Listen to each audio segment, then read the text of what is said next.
Ken Dilanian here on set, and also White House correspondent Mike Memoli. Thank you so much for joining us.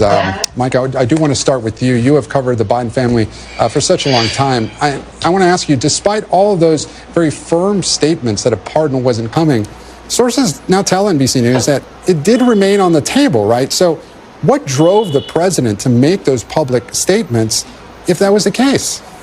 And what's so striking, Gabe, about what the president specifically said throughout the course of the time he was asked about it was he was a candidate for re-election when he was answering those questions. And so all of this suggests that he was willing to publicly say something that he knew privately was not the case, which is our own reporting that he was still very much keeping this option open. Now, I've covered Biden, as you say, a long time, and I know that no consequential decision, whether it's about whether to run, not to run, or certainly whether to pardon his son, is made in a short span of time. These are things that the president has wrestled over, to use the term that the White House is using today, throughout the entirety of his career. So it stands to reason why a time with his son in an intimate setting, a setting with rich significance for the family in Nantucket, was what maybe pushed him over the line here. But I think that this ultimate decision would have been received very differently had we not seen those very clear public denials, even after the election, from Karine Jean-Pierre, who was unable today to even answer specifically when the president's period of wrestling began. Right. Was this something that only changed in the last weekend when our own reporting says otherwise? Yeah, she did have a tough time answering those questions, reiterating the president's statement, essentially. And Mike, is there any sense that the president would have still issued such a sweeping pardon if Kamala Harris had won?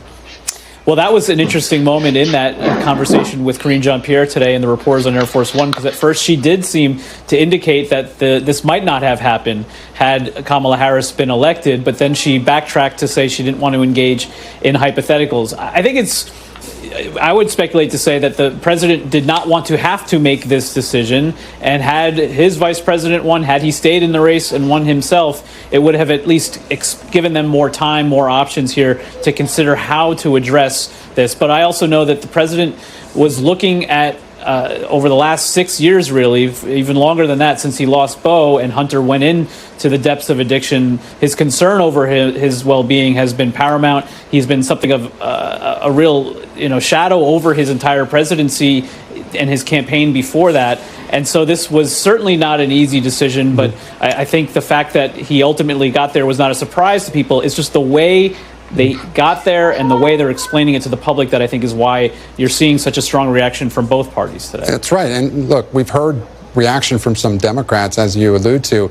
They've been critical of the president's decision. So does the White House acknowledge the awkward position that this is putting the party in? No, and that's I think the real puzzling part of this is the rhetoric that they're using. Had the president, as Ken himself has made the point, simply said, "I love my son and this is in his best interest," I think the reaction would be far different today. But it is the idea of talking about a politicized justice system that is creating headaches for Democrats who are trying to regroup on so many fronts.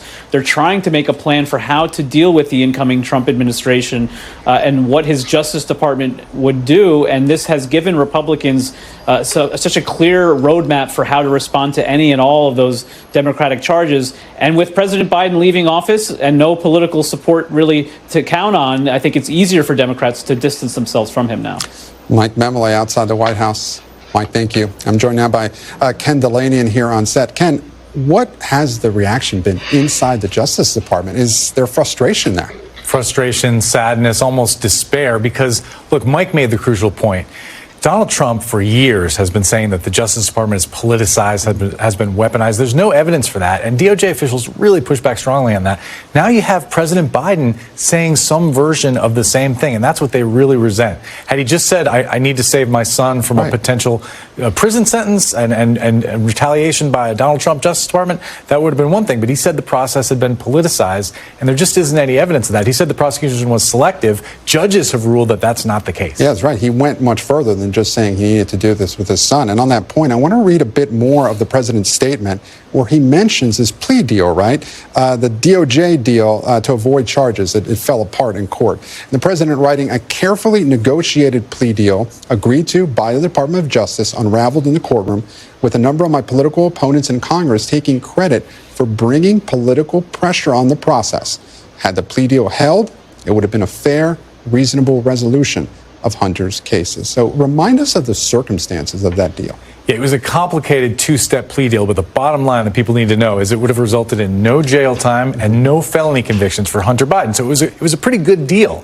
And it didn't fall apart because of political pressure. It fell apart because the judge in the courtroom asked some hard questions, and it became clear that the two sides didn't agree on the scope of immunity that deal granted Hunter Biden. So it fell apart. But here's there's a part two to this, which is that some version of that deal remained on the table.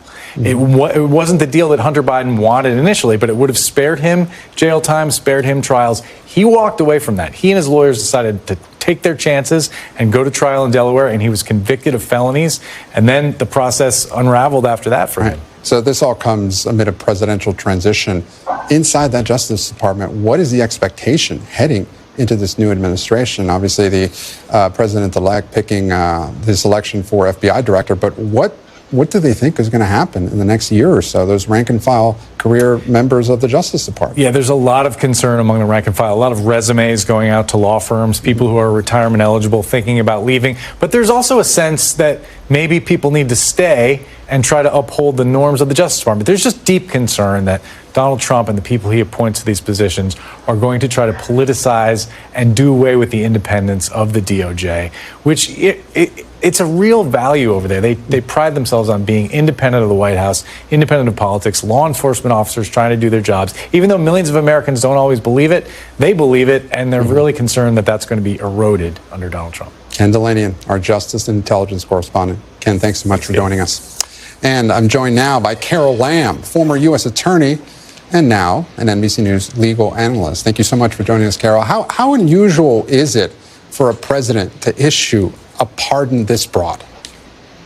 Well, it is highly unusual. I think that it has been reported that the only other time a president has issued a pardon that really says it's a blanket pardon says that any offense or potential offense for which he can be prosecuted over the last 10 years is off the table now, and that the only time that's been done in the past has been President Ford's pardon of Richard Nixon. In other cases, it is always tied to the offense at issue. But I think there's a reason for President Biden having issued such a broad pardon in this case, and that is because there's always been lurking in the background the Republicans' indication that they are going to look into and they're going to continue looking into Hunter Biden's participation in Burisma and Ukraine events. And I think that is really what is worrying President Biden, and that is why he has issued this blanket pardon for all activities between 2014 and yesterday, saying that enough, and he says that enough is enough, I've had it. And that's really what I think we see here. We see a president who said, that's enough, I've had it. Yeah, and notably, that pardon extends back to 2014, as you said, and that is the same year that Hunter Biden joined the board of Burisma. So does this pardon prevent a Trump Justice Department from opening or reopening any investigation into Hunter Biden? Well, it really does. Anything that involves conduct that occurred between 2014 and yesterday, that's the nature of the pardon. It is not appealable. It cannot be revisited. That is the constitutional power that a president has. And, you know, going to the question of why did he do this about turn, having said that he would not pardon his son, why did he then yesterday go ahead and pardon his son? It could be that when he made the statements before, he actually meant it. Remember, he had the pardon authority. He could have pardoned his son at any point in time. He let the indictments come down. He let the plea agreement fail. He didn't pardon him at that point. He let the case go to trial. He let his son plead guilty and still did not pardon him. It seems, and I suspect, what happened was it was probably a bridge too far when he saw Trump saying he was going to nominate Trump's entire criminal defense team to the top positions at the Justice Department, and of course Kash Patel to the FBI, that that just probably created too much fear in President Biden's mind that this would never end against his son. And Carol, as a former federal prosecutor, do you think that Hunter Biden would have faced any of these charges if he weren't the president's son? That's very, very hard to tell. You know, you can take criminal prosecutions and you can say, oh, that prosecution should have been brought or shouldn't have been brought. But what the public never sees, and what most people, even at the Department of Justice, don't see, are the cases that are not brought. So we don't really know what the overall field is of cases that are similar to this that were never brought. We can look at the cases that were brought, but prosecutorial discretion looms large here. And the gun charge, I think most people, experienced prosecutors, agree that that was a little bit of a stretch. And that's why the department was willing initially to let him plead to a deferred prosecution. The tax charges were serious charges, and I can't